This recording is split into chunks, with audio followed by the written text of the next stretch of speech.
Good morning. I wanted to do a quick video this morning. I get a lot of questions when people get this radio. It's not what they expected. They're confused.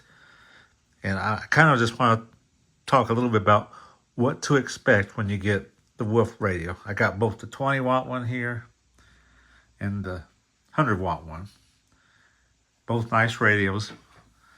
The biggest question I get, and it's a lot of it is the problem of the vendors. Some of the vendors have corrected this, but a lot of them say that both the 20 watt and the 100 watt one transmits on VHF and UHF. That's not the case. The 20 watt one does. It's the original one that came out. It's in this much larger case. The 100 watt one, of course, I got to put a handle on it, but it's a much smaller radio.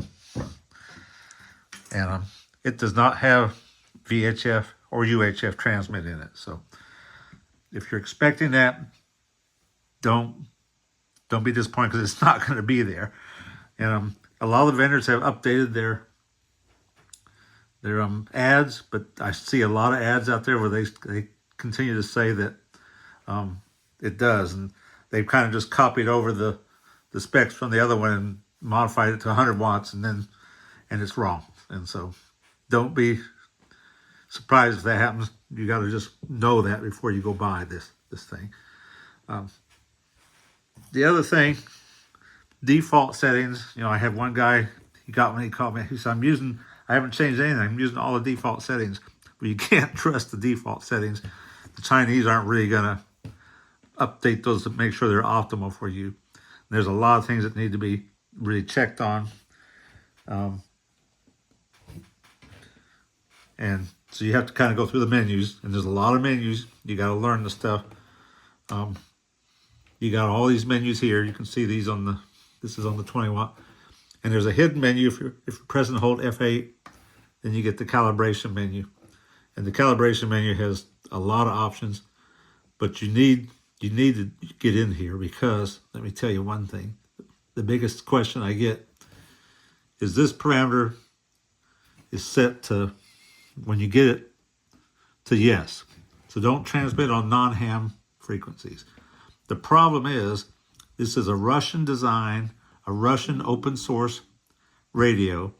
It's made by the Chinese, but the software is all Russian. So it has the Russian band plan in there. So if you want to transmit, say, between 7,200 and 7,300 on 40 meters, it won't do that. So you got to come in here. You can change this to no, and then you can transmit anywhere. It's like doing a Mars mod, and but then you can transmit on all those frequencies that the Russians can't. So there's also the option, which is a similar thing. It's on the menu. Band map. If you have band map turned on, it's going to automatically change the mode you're using up at the top based on what frequency you're on. That's kind of neat in some areas, but when you're like in 40 meters and you scroll up to 7,200 and you're trying to go above it, it's going to change you to AM, because it thinks you're wanting to listen to shortwave things on the AM band. So I turn that off. I don't leave that on right there, and because it overrides what I want to do. I don't want it to override what I'm wanting to do. So that's one of the big things, the band plans. Updating the firmware. People get really confused when you update the firmware, and I got a video out there on it. If most of us will be on the right FPGA, you won't have to update that, but they come out with the STM32 upgrades quite often, which is good. You get a lot of new features and some nice stuff, but if you're just upgrading the STM32, it's very easy. Just go watch my video on that. It's pretty easy. And if you have to update both for some reason, update STM32 first and then FPGA. If you do FPGA, you can lock up your radio. And then the only way to fix it is you have to disassemble your radio. You have to buy I think it's called it's a sound blaster device that you hook to your computer and to the radio, and then you can use some software to re-update the FPG. It's a mess. I've had to do it one time, and I don't ever want to do it again. I don't have any videos on that because I was just trying to figure it out at the time, and I don't really want to tear my radios open to do that. So just follow that video I have and update your thing that way. Now, the problem is sometimes when you update, make sure, let's go in here, let's go into the menu.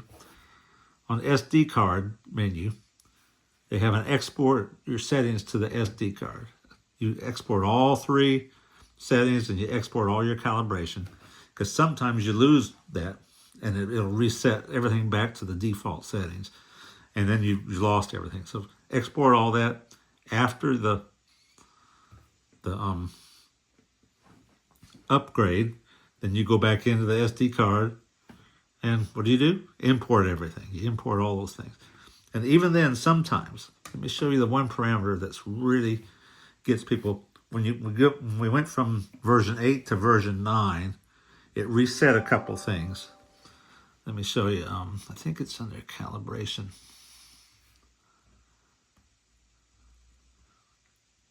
Yeah, here we go. Calibration. This is the QRP version. Let me bring it up over here too, so I can show you.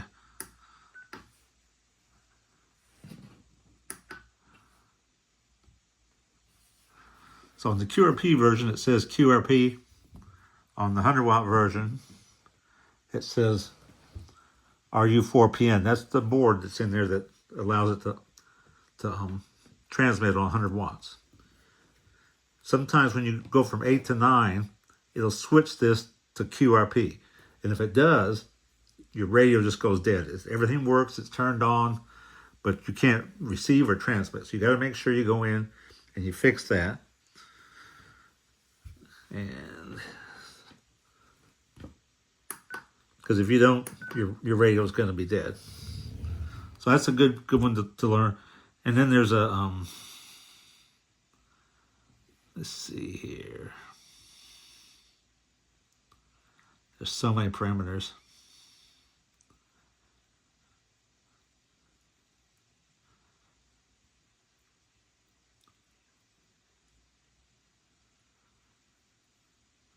Sometimes your Wi-Fi. Let's talk about Wi-Fi.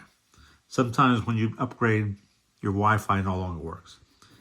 I've talked to the guy that actually made the radio, the Russian guy, and he said when that happens, you go in here, you reset your Wi-Fi settings, turn the radio off, turn it back on, and go back into your Wi-Fi settings here and reconfigure your Wi-Fi connections. And then it should work. It shows here, it shows the router. Sorry about that. Shows the router we're using and the IP address on my other one that's hit my other router with the IP address. So, and I think I usually keep this one because this, I'm using it outside. This one, I bought the big antenna for the Wi-Fi antenna because I usually operate this out in the yard or portable out there, and I don't have good access to my router, so I put a bigger antenna on it. It seems to help a lot. Okay, let me see, what else? Parameters, Wi-Fi. Now the other thing I've seen a lot people do, you have this thing here, and that's the menu. When you hit F8, what these are is what's going to happen when you hit these function keys. And most of the time you want menu, so people get used to it. No matter what I'm doing, I know F8 takes me to the menu. But not on every thing. You notice here, it has like, I think 5 to 7 banks of menu items, and by hitting these little green arrows, it changes. Well, one guy got to here, and it said files. And he was trying to go in and out of the menu, and he was saying, oh, the F8 buttons quit working on my radio. No, it didn't.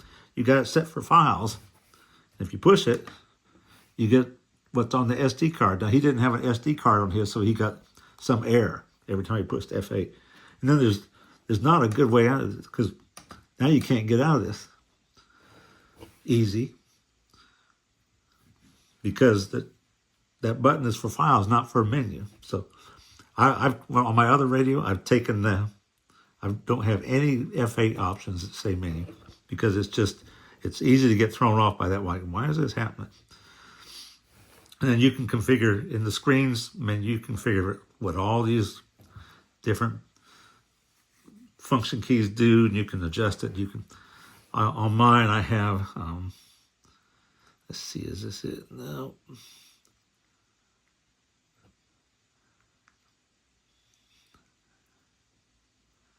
Sorry about this. There we go.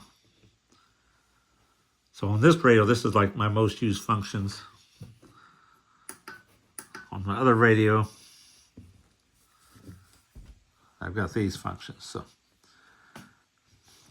So remember, this is not a radio for appliance operators. If you want to just take it out of the box and it works, you're probably going to be frustrated and think this radio is crap. But if you take your time, make sure you got everything set right, then you're going to reap the rewards, because this is a fantastic radio. It has the best audio I've ever heard. The screen is awesome. The way it pulls in signals, it's just an amazing radio. One other thing, if you look up here, it says auto gain. If you have that turned on, that's in one of the menus. No matter what you do with like attenuator, if I hit the attenuator, it turns it right back off because it says that's not going to help the gain any.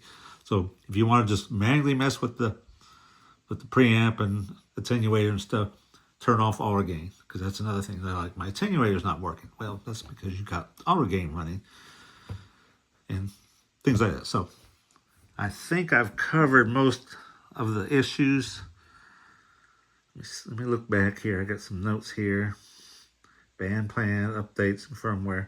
Oh, no OTA. That's one. And here you can run OTA update over the air. Neat concept. It fails majority of the time. And people that do that, they brick their radio. And then you have to go through some harder things to get your radio back to working order. So do not run OTA update, because it's easier to just follow what I did in that other video on installing the firmware, because that works every time. So don't mess with OTA update, because it just it'll get you. Calibration. There's lots of things on here on the. I think the default in here, like the gain, it's best to go with. I have a video on setting the gain. I think everything is set to 40, and that's not right. That's too much gain on something like the 30 meter band is 27. If you do 40, you can overload your finals. You don't want to do that.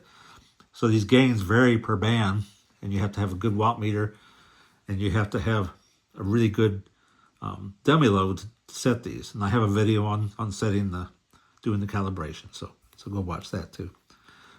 So don't say, "Oh, I'm using the defaults." Well, that's not right. The defaults are not always right. And there's a lot in here. A lot of neat things you can change.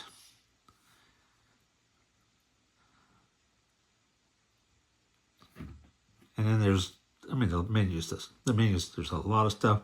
So it's a lot of tweaking. It's not a radio that you just pull out of the box.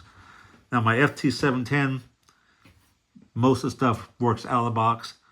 But what was kind of irritating me was they give you a hand mic, but the sound settings are not set for that hand mic out of the box. You have to go in there and work on tweak it. And beats me why they did that, but this one's kind of like that. You got to do that. Then if you get a 7300, I hear it right out of the box. The microphone is set for that radio, and it works right out of the box. So if you want just out of the box, and you go with an ICOM or Yaesu. If you want a fantastic radio that takes some tweaking to get there, you can get the Wolf and really enjoy it. I'm enjoying mine. My FT710 has taken second place to this radio. So I hope this helps everybody. Talk to you guys later. Bye.